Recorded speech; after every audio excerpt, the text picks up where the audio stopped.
Playoffs? Playoffs? Playoffs? Don't talk about playoffs. You want to talk about playoffs? You kidding me? Playoffs?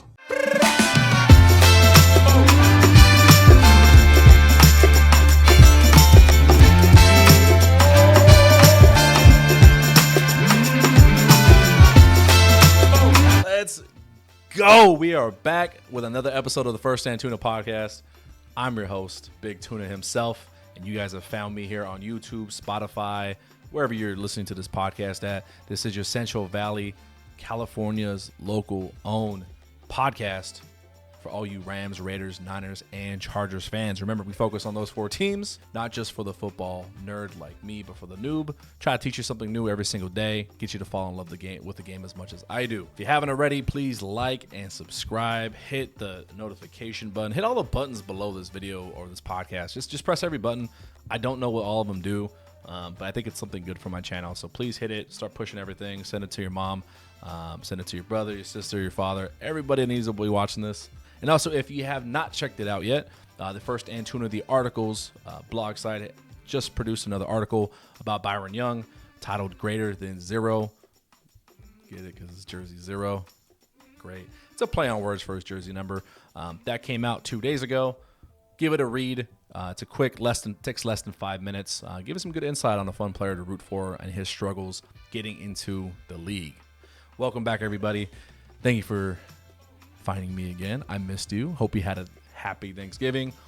If you're like me, got to hang out with some family, got to catch up on sleep, hang out with some food, hang out with a little bit more food. Probably too much food because I definitely gained 5.5 pounds last week alone. It was fantastic and I love it. But on top of the food and the festivities, there was a lot of fucking football. It was really great. This episode's coming out a little bit later in the week as well. We have already had the Thursday night game for Week 13 between the Cowboys and the Seahawks. That was probably the best Thursday night game that we've had all season. Usually they're a little bit of a snoozer. But the football gods have blessed us with a high-scoring game with a lot of playoff implications as well. That bode well for not just the Niners, but my Rams as well. And also, obviously, for the Cowboys because ultimately they're the winners of that game. But yeah, we're going to talk about some playoffs today, guys. Playoffs? Since this is the time of year, if you're not aware with how the football season progresses, we're in about, I'd say, quarter 3. We're not quite in that last home stretch yet. There's 6 games left for all the teams on the calendar. We're in that third quarter. We're wrapping up. We're in the second half. We're getting ready for that final playoff push. Teams by now have figured out who they are and who they aren't. If your team has got 2 wins and they just look atrocious every week, believe who they are. Teams they've got 10 wins, 9 wins, 8 wins, and they seem like, hey, they've got a Super Bowl chance. You can believe it. You can feel good about your team being that good. They've done it 2/3 of the way through the season. They are a real playoff team. And then you got a lot of these middle-of-the-road teams. This is where things get really fun and interesting, in my belief. The teams you least expect to make the playoffs. If you got teams with 5 wins, with 6 wins, some weeks they look really, really good. Some weeks they look fucking atrocious, and you can't tell, is this a real team or not? This is the time of year that those fringe teams, when they get hot and they go on a roll, they get very scary because they got all this potential and no one's seen them play at their best football yet, and now they start playing at their best football right before the playoff push. Before we jump into the playoff madness, I'm super hyped about it if you guys can't tell. Let's take a look at our season-long prop bet with friend of the show, Malik. If you're unfamiliar and you're joining us for the first time, me and Malik, we pick every single game of who's going to win, who's going to lose, and then we match our records together. The loser at the end of the season has to buy the winner a brand new jersey. I didn't show the score last week because I was so ashamed. I was actually back by 5 games. Well, guess what, Malik? Let's look at that record now. In 1 week, I caught up the entire way. And then after last night's debacle on Seattle's behalf in that last 2 minutes, I'm actually ahead by a game right now. Let that sink in for you. Never say never. But it's a long way to go. Just like I caught up by 5 games, I could be down by 10 games in 2 weeks. So who knows how this is going to end. It's been fun. It's been very even. It's kind of what I expected. Malik, big football nerd like me. He's played collegiate football. We both kind of feel the same way about a lot of teams. On average, I'd say there's only about 4 to 5 games per week where we pick differently. So it's been neck and neck the entire way. It's going to come down to the last week, and I'm hoping I don't have to buy him a Lamar Jackson jersey. So best of luck to you this week, bro. And another repeat segment we have week in and week out on the show is Tuna's top dog of the week.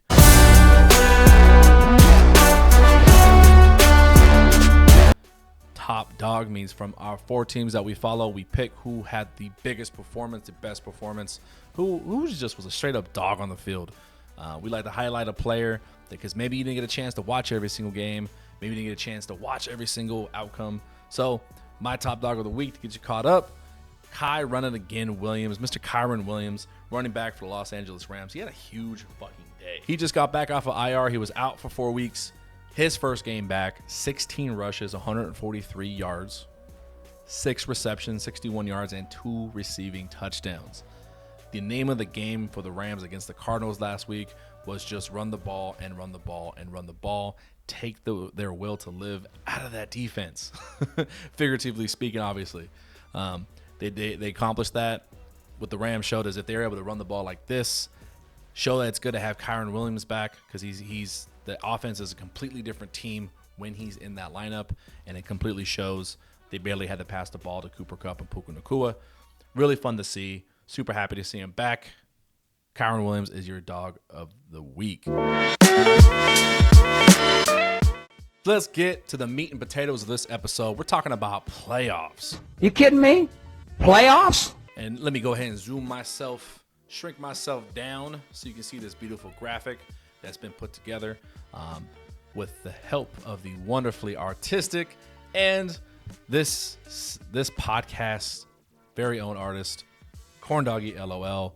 Thank you again to Corn Doggy for the graphics. If you have not followed him yet, make sure you follow him. His information is going to be in the description below. If you don't care about the overall picture and you just want to see, your individual team, Rams, Raiders, Niners, or Chargers, go ahead and use the timestamps below. Jump to the individual team corner where I kind of break down their playoff scenarios and hopes and needs a little bit further in depth. If not, let's take a look at this beautiful playoff picture that we've got. For you football nerds, you know exactly what this is. For you football noobs, this is the playoff hunt.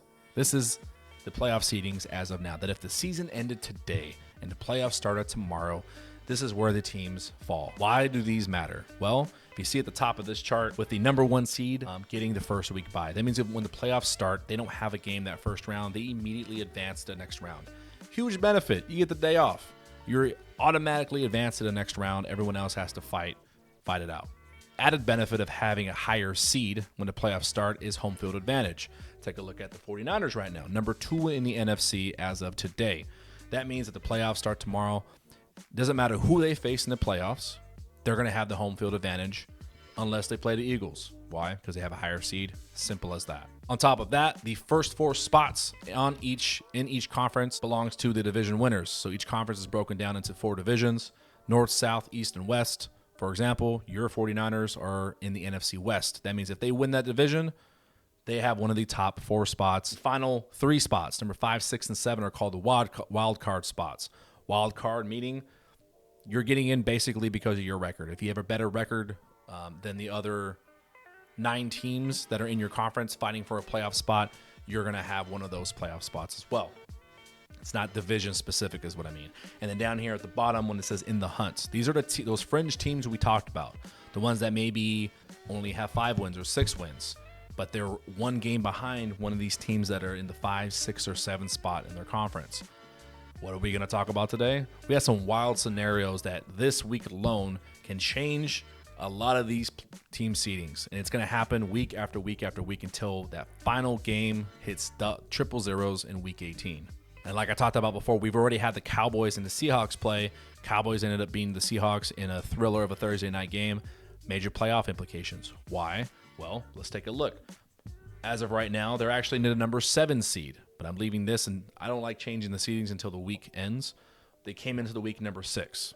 So that loss drops them 1 seed because now they have a worse record than the Vikings by a game, I believe. And it puts them in danger of not making the playoffs because their number 1 threat right now is going to be the Los Angeles Rams. The Rams have beaten them twice this year already. That means that at the end of the year, if the Rams and Seahawks have the same record, Rams have the tiebreaker because they beat them. When it gets down to these last 4, 5, 6 weeks of the season and teams are fighting for that last playoff spot, This is why they talk about early in the season, every game matters. A week 2 game randomly, like, oh, we lost, but that was early on. It doesn't matter. It comes to bite you in the ass at the end of the year when you don't make playoffs because of one game specifically. Okay, so let's go top down. Let's start with the NFC because we have my favorite team in this conference and a lot of people's favorite teams that watch this in the 49ers. Number 1 seed, the Philadelphia Eagles. Big week this week because in that number 2 spot, the 49ers are 7-3, 8-3, and they play each other this week. This is the game of the week. It's already being dubbed like the game of the year for a lot of different reasons, right? Obviously, the winner has a major advantage heading into the rest of the year and heading into the playoffs.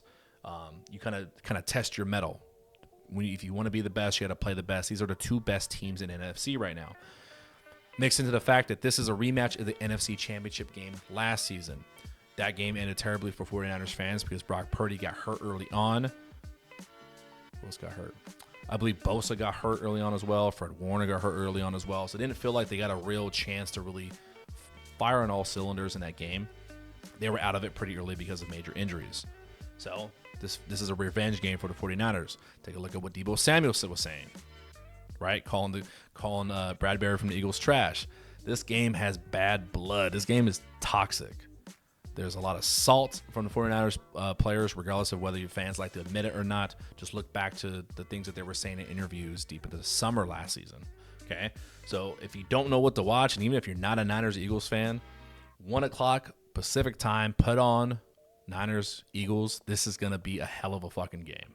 Okay, in number 3 spot, you have the Detroit Lions. Number 4, the Falcons. Number 5, Cowboys. 6, 7, let's just say it's a mix between the Seahawks and the Vikings because that order is going to flip depending on if the Vikings win or not. Oh, sorry, no. Vikings are on bye week. I take that back. Some playoff implications for the NFC this week, right? If the 49ers win, no matter what, they're going to stay in the number 2 seed. They're not going to jump to number 1 because the Eagles are still going to have a better record by them. I'm just giving the Eagles their only second loss this season. Niners have 3 already.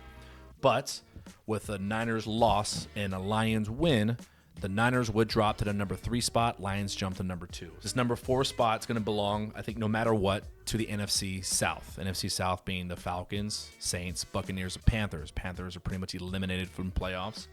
You still got these 3 really bad teams in NFC South fighting for the last playoff spot. Remember, like I said, the top 4 are for division winners. NFC South team's going to get in.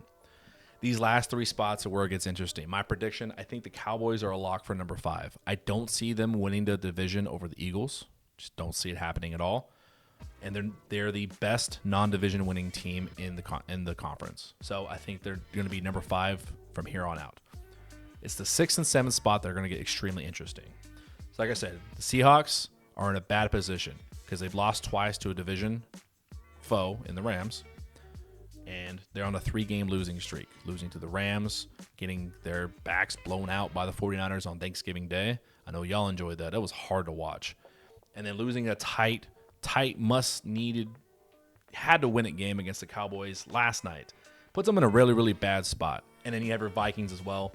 I think out of these 3 teams, I guess the Cowboys are going to make it. I see the Seahawks have got to win out if they're going to have a chance because they're in a really bad spot. I don't see the Vikings making it at all. I got some copium. I think the Rams are going to make it. We're going to talk about them in the Rams segment. But also, I think the Packers are playing a lot better right now. They've gotten progressively better throughout the season. They have a better quarterback situation than those 2 teams. I see the Packers going on a run and locking up either the 6th or 7th spot moving on. So, some things to pay attention to in the NFC. Obviously, you got the Eagles and the Niners game. That's going to biggest game of the year. Can't put any more emphasis on that. Seeing how the Lions bounce back from their playoff loss as well to the Packers. Packers made a major statement win on Thanksgiving Day.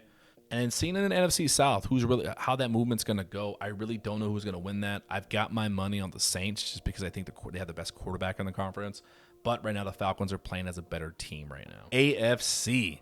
So, the American Football Conference, right now, your number 1 team is the Baltimore Ravens.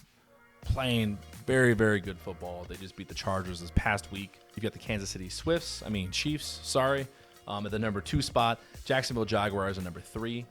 Miami Dolphins at 4. Pittsburgh Steelers at 5. Cleveland Browns 6. And surprisingly, the Indianapolis Colts 7. That's the biggest one I took for a loop. I saw them winning maybe 4 games this year just out of a rebuild year.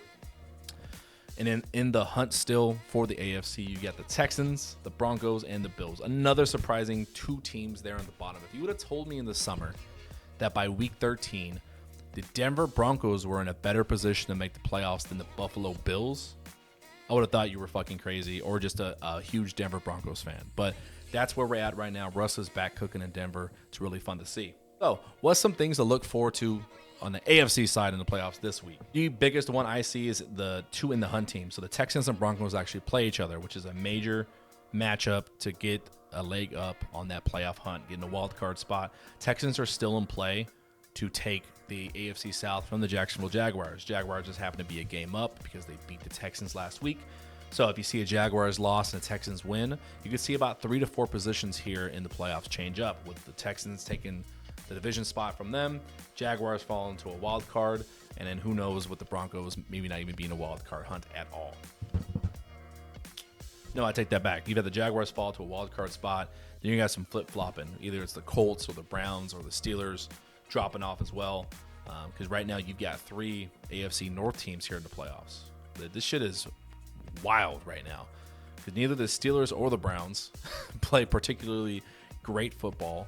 They don't have stellar offenses, but they have amazing defenses, and that's how they've been winning these sloppy, ugly games. Speaking of which, big playoff implications for 2 teams on either side of the row for the AFC and NFC. Rams play the Browns. So if the Browns can win, they're itching 1 game closer to overtaking the Steelers in this playoff hunt.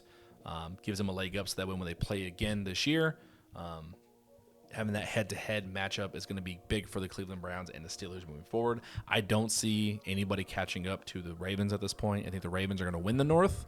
Whether they keep that number 1 spot or not is really going to matter based on what happens with the Dolphins, Chiefs, and Jaguars, I think, honestly. Chiefs have a big game against the Packers. They go into Lambeau Sunday Night Football. Not a pushover game because, like I said, the Packers are playing better football right now than people anticipated. Chiefs are not firing on all cylinders either. They don't have the most stellar offense like we're used to the past few seasons, with their receivers struggling a little bit. So, for the love of God, please fucking beat the Packers, Chiefs. That helps the Rams seeding greatly. But at the end of the day, every win matters at this point.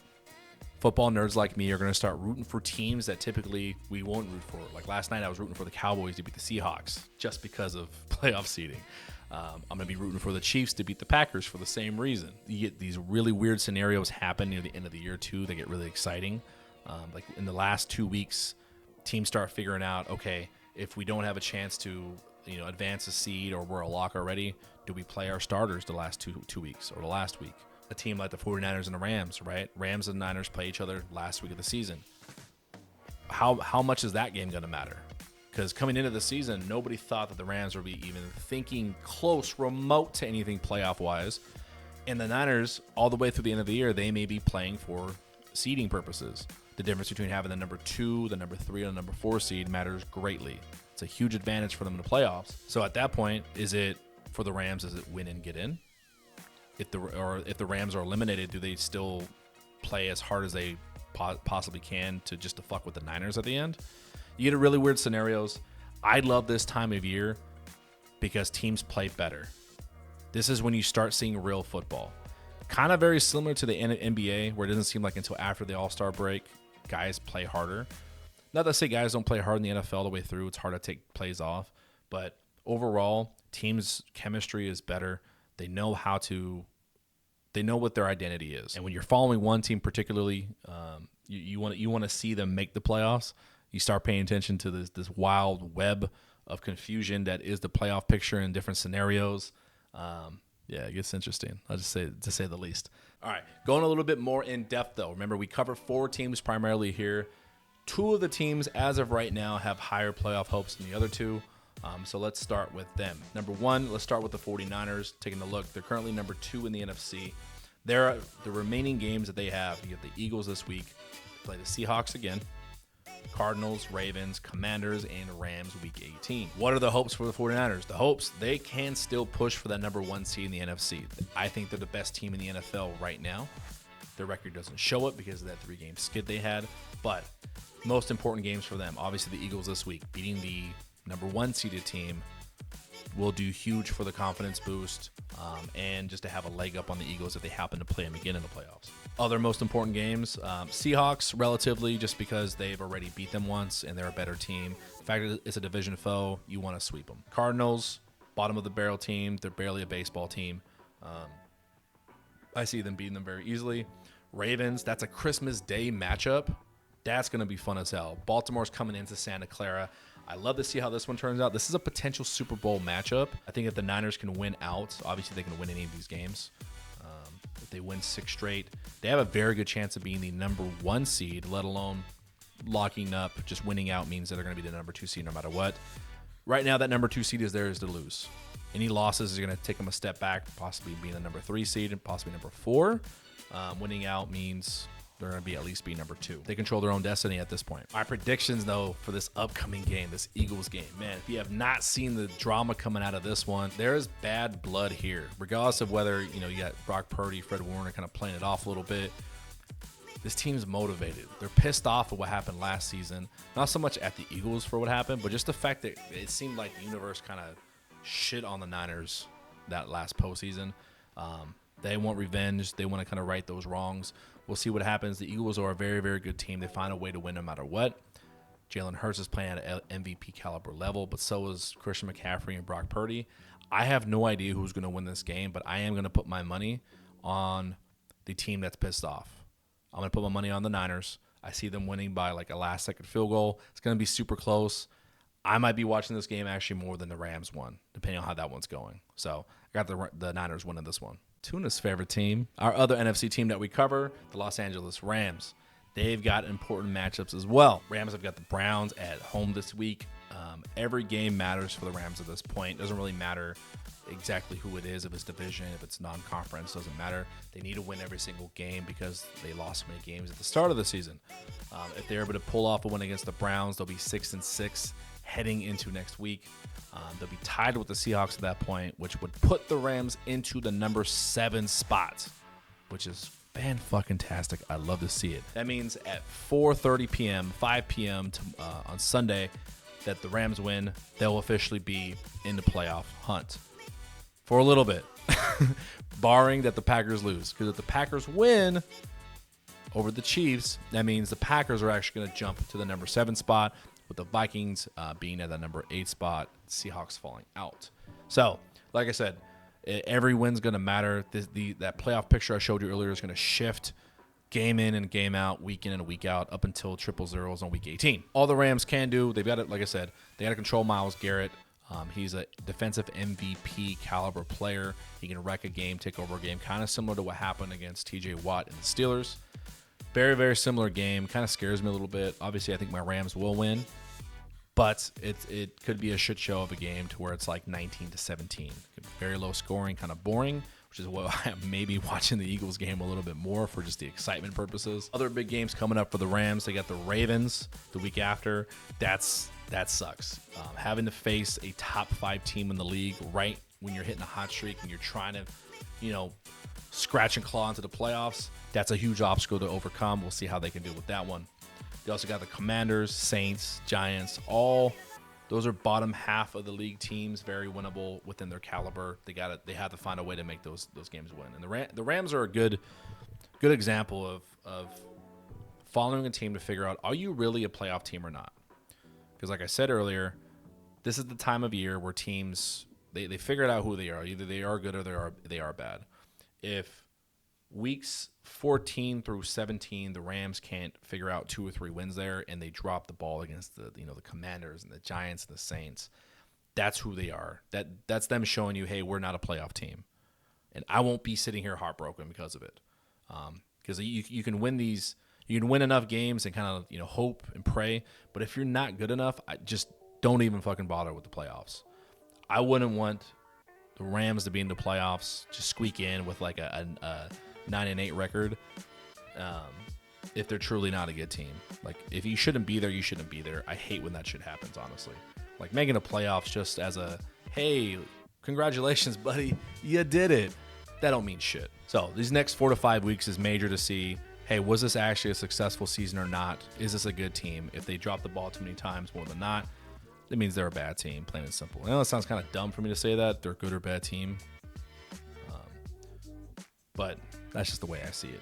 And then ultimately that Week 18 matchup against the Niners, I'm curious to see what implications that game's going to have, because it could mean nothing for both teams or it can mean a lot for both teams. Oh, LA's little brother, the LA Chargers. I didn't think 3 months ago I'd be talking about the Chargers in this manner, honestly. I thought they would be one of the top 4 teams in AFC by this point. Right now they sit at a bottom of the AFC West, 4-7, one game behind even the Raiders at 5-7.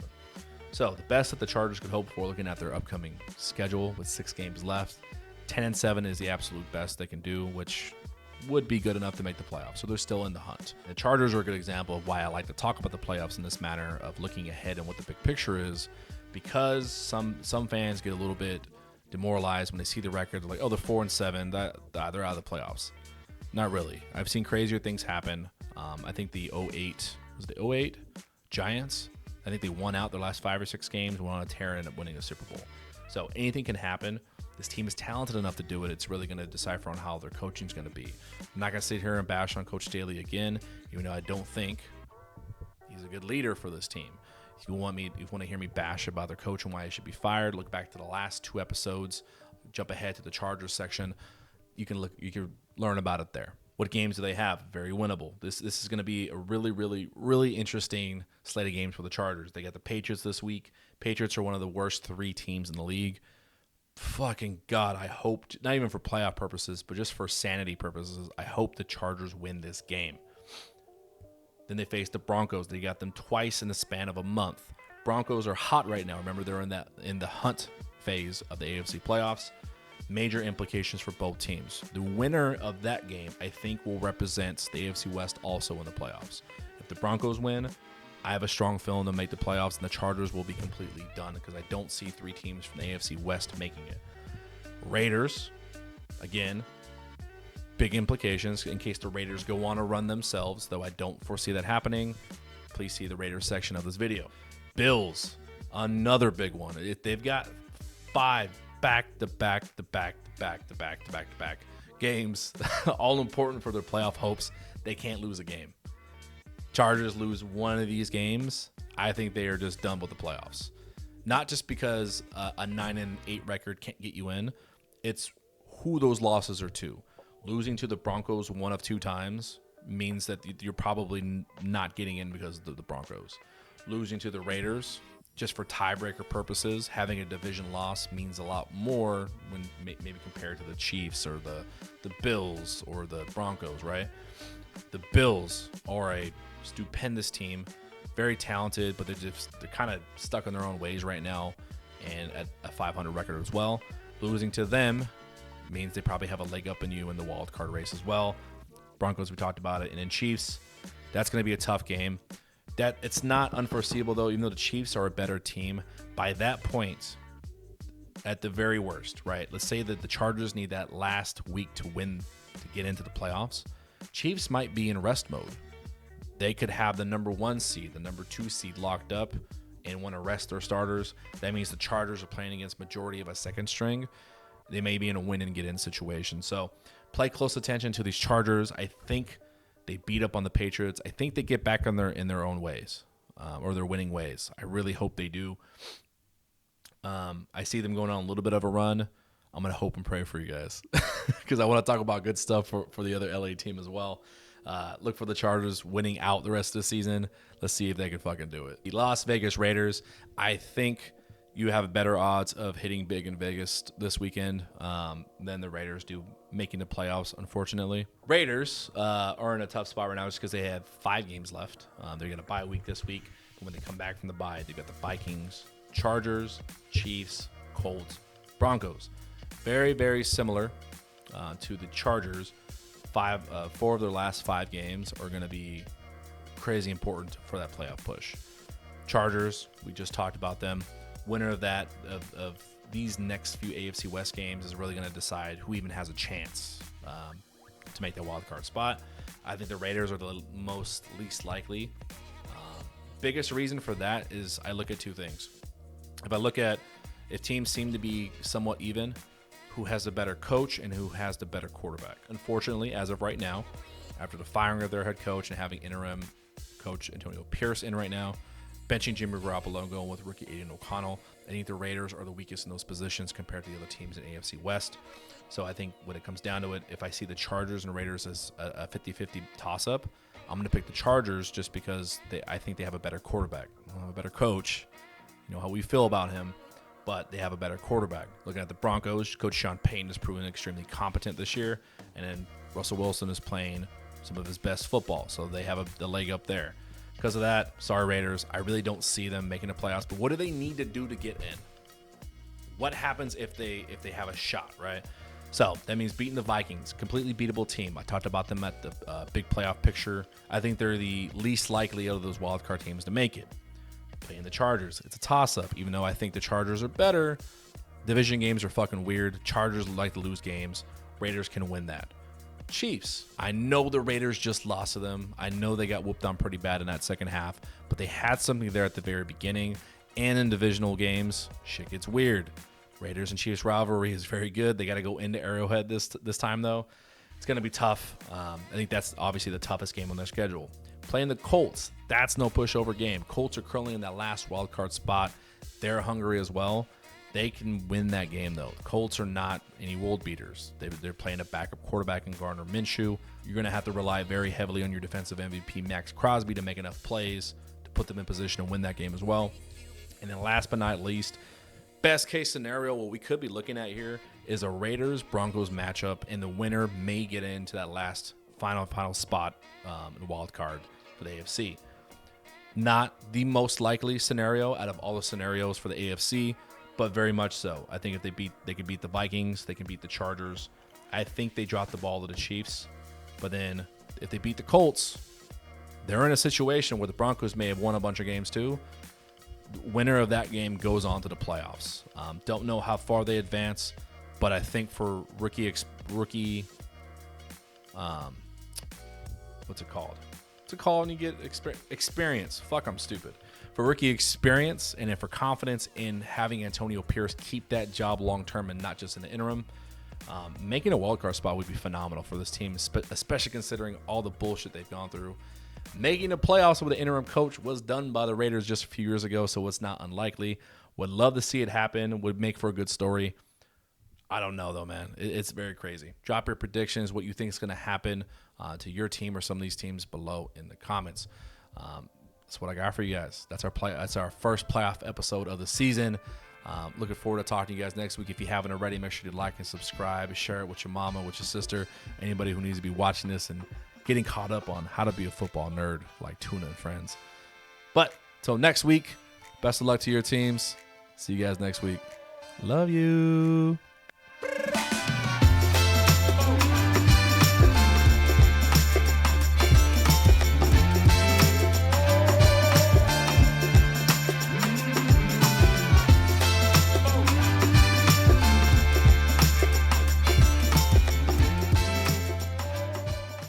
You kidding me? Playoffs?